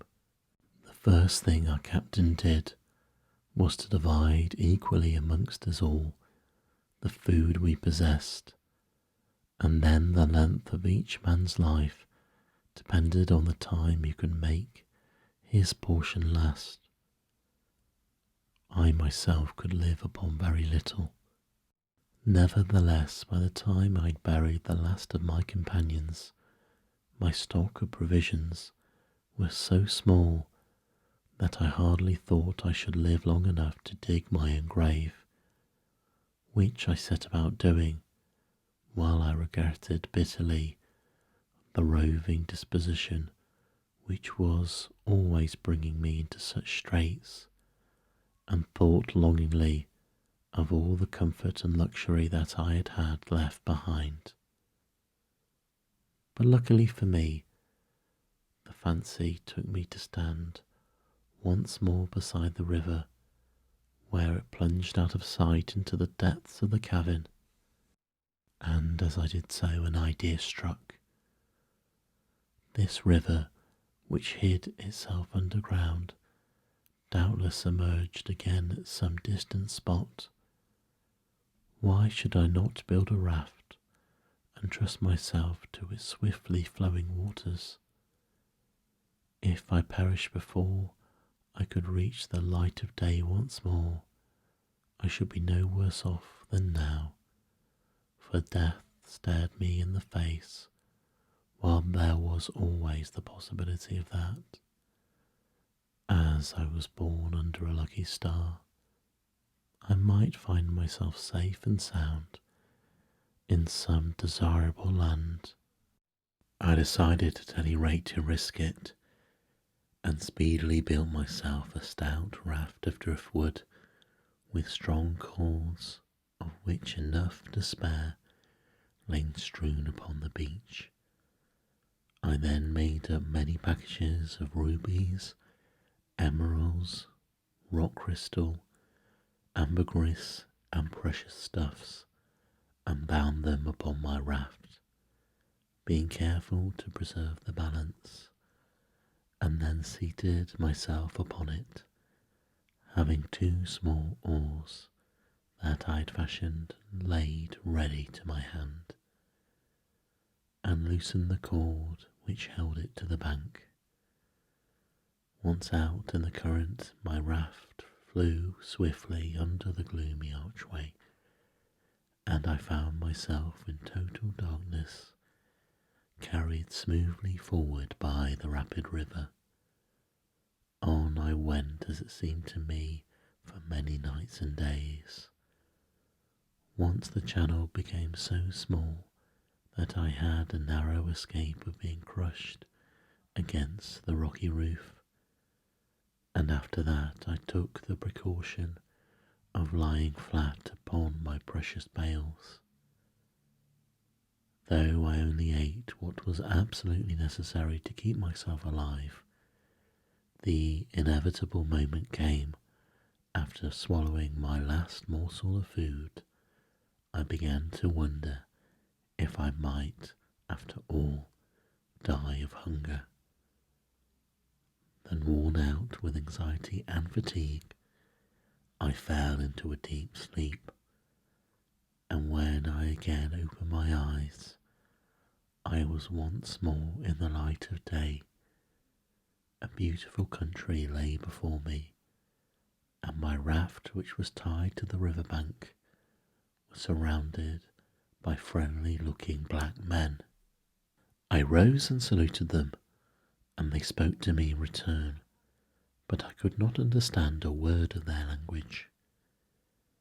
Feeling perfectly bewildered by my sudden return to life and light, I murmured to myself in Arabic, "Close thine eyes, and while thou sleepest heaven will change thy fortune from evil to good." One of the natives who understood the tongue then came forward saying, "My brother, be not surprised to see us. This is our land, and as we came to get water from the river, we noticed your raft floating down it, and one of us swam out and brought you to the shore. We have waited for your awakening. Tell us now whence you come and where you were going by that dangerous way." I replied that nothing would please me better than to tell them, but that I was starving and would fain eat something first. I was soon supplied with all I needed, and having satisfied my hunger, I told them faithfully of all that had befallen me. They were lost in wonder at my tale when it was interpreted to them, and said that adventures so surprising must be related to their king only by the man to whom they had happened. So procuring a horse, they mounted me upon it, and we set out, followed by several strong men, carrying my raft just as it was upon their shoulders. In this order we marched into the city of Serendib, where the natives presented me to their king, whom I saluted in the Indian fashion, prostrating myself at his feet and kissing the ground. But the monarch bade me rise and sit beside him, asking first what was my name. "I'm Sindbad," I replied, "whom men call the sailor, for I have voyaged much upon many seas." "And how come you here?" asked the king.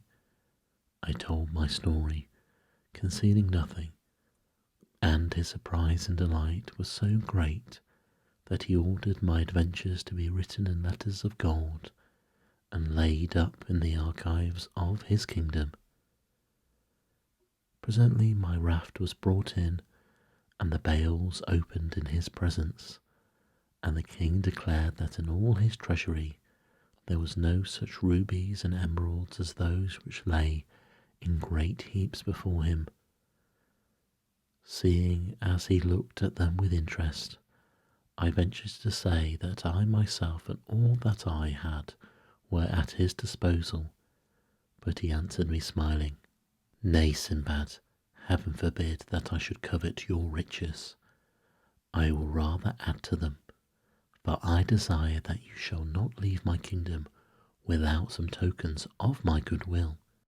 He then commanded his officers to provide me with a suitable lodging at his expense, and sent slaves to wait upon me and carry my raft and my bales to my new dwelling place. You may imagine that I praised his generosity and gave him grateful thanks, nor did I fail to present myself daily in his audience chamber, and for the rest of my time I amused myself in seeing all that was most worthy of attention in the city. The island of Serendib being situated on the equator, the days and nights are therefore of equal length. The chief city is placed at the end of a beautiful valley, formed by the highest mountain in the world, which is in the middle of the island. I had the curiosity to ascend to its very summit, and for this was the place to which Adam was banished out of paradise. Here are found rubies and many precious things, and rare plants grow abundantly with cedar trees and coconut palms. On the seashore and at the mouths of the rivers, the divers seek for pearls, and in some valleys diamonds are plentiful. After many days I petitioned the king that I might return to my own country, to which he graciously consented. Moreover, he loaded me with rich gifts, and when I went to take leave of him, he entrusted me with a royal present and a letter to the commander of the faithful, our sovereign lord, saying, I pray you give these to Caliph Harun al-Rashid and assure him of my friendship. I accepted the charge respectfully and soon embarked upon the vessel which the king himself had chosen for me. The king's letter was written in blue characters upon a rare and precious skin of yellowish colour, and these were the words of it. The king of the Indies, before whom walk 1,000 elephants, who lives in a palace, of which the roof blazes with 100,000 rubies, and whose treasure house contains 20,000 diamond crowns, to the Caliph Harun al-Rashid, sends greeting. Though the offering we present to you is unworthy of your notice, we pray you do accept it as a mark of the esteem and friendship which we cherish for you, and of which we gladly send you this token, and we ask of you a like regard if you deem us worthy of it. Adieu, brother. The present consisted of a vase carved with a single ruby, 6 inches high and thick as my finger. These were filled with the choicest pearls, large and of perfect shape and lustre. Secondly, a huge snakeskin with scales as large as a sequin, which would preserve from sickness those who slept upon it. Then quantities of aloe woods, camphor, pistachio nuts, and lastly a beautiful slave girl whose robes glittered with precious stones.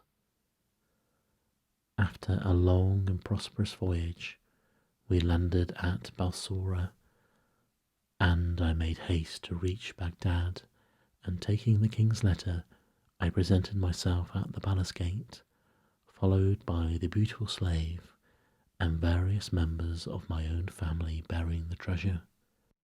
As soon as I had declared my errand, I was conducted to the presence of the Caliph, to whom, after I made my respects, I gave the letter and the king's gift, and when he examined them, he demanded of me whether the Prince of Seradib was really as rich and powerful as he claimed to be. Commander of the faithful, I replied, again bowing humbly before him, I can assure your majesty that he has in no way exaggerated his wealth and grandeur. Nothing can equal the magnificence of his palace. When he goes abroad, his throne is prepared upon the back of an elephant, and on either side of him ride his ministers, his favourites, and his courtiers. On his elephant's neck sits an officer, his golden lance in his hand, and behind him stands another bearing a pillar of gold, at the top of which is an emerald as long as my hand. 1,000 men in cloth of gold, mounted upon richly decorated elephants, go before him, and as the procession moves onward, the officer who guides his elephant cries aloud, Behold the mighty monarch, the powerful and valiant Sultan of the Indies, whose palace is covered with 100,000 rubies, who possesses 20,000 diamond crowns. Behold a monarch greater than Solomon and Mirage in all their glory. Then the one who stands behind the throne answers, The king, so great and powerful, must die, must die, must die. And the first takes up the chant again, All praise to him who lives forevermore. Further, my lord in Seradib, No judges needed, for to the king himself his people come for justice. The Caliph was well satisfied with my report. From the king's letter, said he, I judge that he was a wise man. It seems that he is worthy of his people, and his people of him. So saying, he dismissed me with rich presents, and I returned in peace to my own house. When Sinbad had been done speaking to his guests, they withdrew, Sinbad having first received 100 sequins, but all returned next day to hear the story of the 7th voyage. Sinbad thus began. The 7th and last voyage.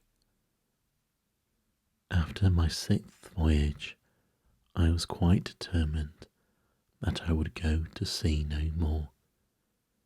I was now of an age to appreciate a quiet life, and I had run risks enough. I only wished to end my days in peace. One day, however, when I was entertaining a number of my friends, I was told that an officer of the Caliph wished to speak to me, and when he was admitted, he bade me follow him into the presence of Harun al-Rashid, which I accordingly did. After I had saluted him, the Caliph said, I have sent for you, Sinbad, because I need your services. I have chosen you to bear a letter and a gift to the king of Sindbad in return for his message of friendship. The Caliph's commandment fell upon me like a thunderbolt. Commander of the faithful, I replied, I am ready to do all that your majesty commands, but I humbly pray to remember that I am utterly disheartened by the unheard of sufferings I have undergone. Indeed, I have made a vow never again to leave Baghdad. With this I gave him a long account of some of my strangest adventures, to which he listened patiently. I admit, he said, that you have indeed had some extraordinary experiences, but I do not see why they should hinder you from doing as I wish. You have only to go straight to Sindbad and give my message. Then you are free to come back and do as you will. But go you must. My honour and dignity demand it. Seeing that there was no help for it, I declared myself willing to obey. And the Caliph, delighted at having got his own way, he gave me 1,000 sequins for the expenses for the voyage. I was soon ready to start, and taking the letter and the present, I embarked at Balsora and sailed quickly and safely to Sindbad. Here, when I disclosed my errand, I was well received and brought into the presence of the king, who greeted me with joy. Welcome, Sinbad, he cried. I have thought of you often and rejoiced to see you once more. After thanking him for the honour that he did me, I displayed the Caliph's gifts. First a bed with complete hangings of all cloth of gold, which cost 1,000 sequins, and another like to it of crimson stuff. 50 robes of rich embroidery, 100 of the finest white linen from Cairo, Suez, Kufur, and Alexandria. Then more beds of a different fashion, and an agate vase, carved with the figure of a man aiming an arrow at a lion. And finally a costly table, which had once belonged to King Solomon. The king of Sindbad received with satisfaction the assurance of the Caliph's friendliness towards him, and now my task being accomplished, I was anxious to depart. but it was some time before the king would think of letting me go. At last, however, he dismissed me with many presents, and I lost no time in going on board a ship, which sailed at once, and for 4 days all went well. On the 5th day we had the misfortune to fall in with pirates, who seized our vessel, killing all who resisted, and making prisoners of those who were prudent enough to submit at once, of whom I was one. When they had despoiled us of all we possessed, they forced us to put on vile raiment, and sailing to a distant island, there sold us for slaves. I fell into the hands of a rich merchant, who took me home with him, and clothed me and fed me well, and after some days sent for me, and questioned me as to what I could do. I answered that I was a rich merchant who had been captured by pirates, and therefore I knew no trade. Tell me, said he, can you shoot with a bow? I replied that this had been one of the pastimes of my youth, and that doubtless with practice my skill would come back to me. Upon this he provided me with bow and arrows, and mounting me with him upon his own elephant, took the way to a vast forest which lay far from the town. When we had reached the wildest part of it, we stopped, and my master said to me, "This forest swarms with elephants. Hide yourself in this great tree and shoot at all that pass you. When you have succeeded in killing one, come and tell me." So saying, he gave me a supply of food and returned to the town, and I perched myself high up in the tree and kept watch. That night I saw nothing, but just after sunrise the next morning a large herd of elephants came crashing and trampling by.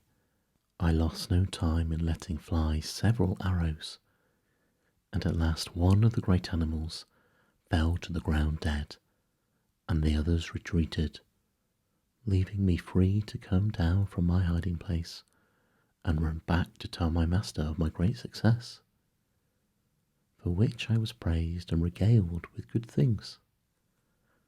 Then we went back to the forest together and dug a mighty trench, in which we buried the elephant I had killed, in order that when it became a skeleton, my master might return and secure its tusks. For 2 months I hunted thus, and no day passed without my securing an elephant. Of course, I did not always station myself in the same tree, but sometimes in one place, sometimes in another. One morning, as I watched the coming of the elephants, I was surprised to see that instead of passing the tree I was in, as they usually did, they paused and completely surrounded it, trumpeting horribly and shaking the ground with their heavy tread. And then I saw that their eyes were fixed upon me. I was terrified, and my arrows dropped from my trembling hand. I had good reason for my terror, when an instant later the largest of the animals wound his trunk round the tree, and, with one mighty effort, tore it up by the roots, bringing me to the ground entangled in its branches. I thought now that my last hour was surely come, but the huge creature, picking me up gently enough, set me on its back, where I clung more dead than alive, and followed by the whole herd, turned and crashed into the dense forest. It seemed to me a long time before I was once more set upon my feet by the elephant, and I stood as if in a dream, watching the herd, which turned and trampled off in another direction, and was soon hidden in the dense underwood. Then, recovering myself, I looked about me and found that I was standing upon the side of a great hill, strewn as far as I could see on either hand with bones and tusks of elephants. This must be the elephants' burying place, I said to myself, and they must have brought me here that I might cease to persecute them, seeing that I want nothing but their tusks, and here lie more than I could carry away in a lifetime. Whereupon I turned and made for the city as fast as I could go, not seeing a single elephant by the way, which convinced me that they had retired deeper into the forest to leave their way open to the ivory hill, and I did not know how sufficiently to admire their sagacity. After a day and night I reached my master's house, and was received by him with joyful surprise. "Ah, poor Sinbad," he cried, "I was wondering what could have become of you. When I went to the forest I found the tree newly uprooted, and the arrows lying beside it, and I feared I should never see you again. Pray tell me how you escaped death." I soon satisfied his curiosity, and the next day we went together to the ivory hill, and he was overjoyed to find that I had told him nothing but the truth. When we had loaded our elephant with as many tusks as it could carry, we were on our way back to the city. And he said, "My brother, since I can no longer treat as a slave one who has enriched me thus, take your liberty, and may heaven prosper you. I will no longer conceal from you that these wild elephants have killed numbers of our slaves every year. No matter what good advice we gave them, they were caught sooner or later. You alone have escaped the wiles of these animals. Therefore you must be under the special protection of heaven. Now through you the whole town will be enriched without further loss of life. Therefore you shall not only receive your liberty, but I will also bestow a fortune upon you." To which I replied, "Master, I thank you and wish you all prosperity. For myself I can only ask liberty to return to my own country." "It is well," he answered. "The monsoon will soon bring the ivory ships hither. Then I will send you on your way with somewhat to pay your passage." So I stayed with him till the time of the monsoons, and every day we added to our store of ivory till all his warehouses was overflowing with it. By this time the other merchants knew the secret, but there was enough to spare for all. When the ships at last arrived, my master himself chose the one in which I was to sail, and put on board for me a great store of provisions, also ivory in abundance, and all the costliest curiosities of the country, for which I could not thank him enough. And so we parted. I left the ship at the first port we came to, not feeling at ease upon the sea after all that had happened to me by reason of it, and having disposed of my ivory for gold, and bought many rare and costly presents, I loaded my pack animals and joined a caravan of merchants.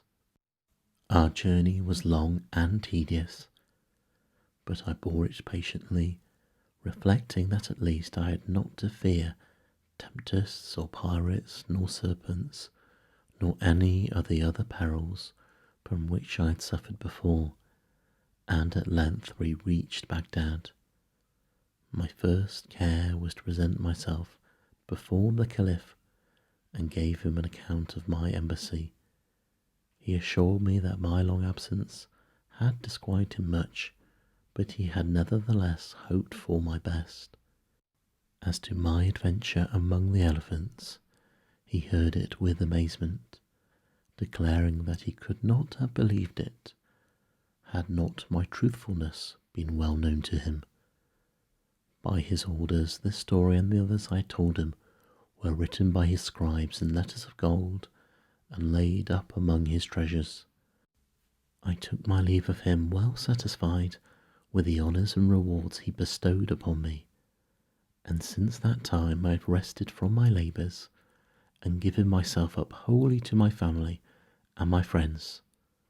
Thus Sinbad ended the story of his seventh and last voyage, and turning to Hindbad he said, "Well, my friend, and what do you think now?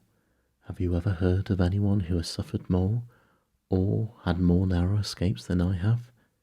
It is not just that I should now enjoy a life of ease and tranquillity." Hindbad drew near and kissing his hand respectfully replied, "Sir, you have indeed known fearful perils. My troubles have been nothing compared to yours. Moreover, the generous use you make of your wealth proves that you deserve it. May you live long and happily in the enjoyment in it." Sinbad then gave him 100 sequins, and henceforward counted him among his friends. Also he caused him to give up his profession as a porter, and to eat daily at his table, that he might all his life remember Sinbad the sailor.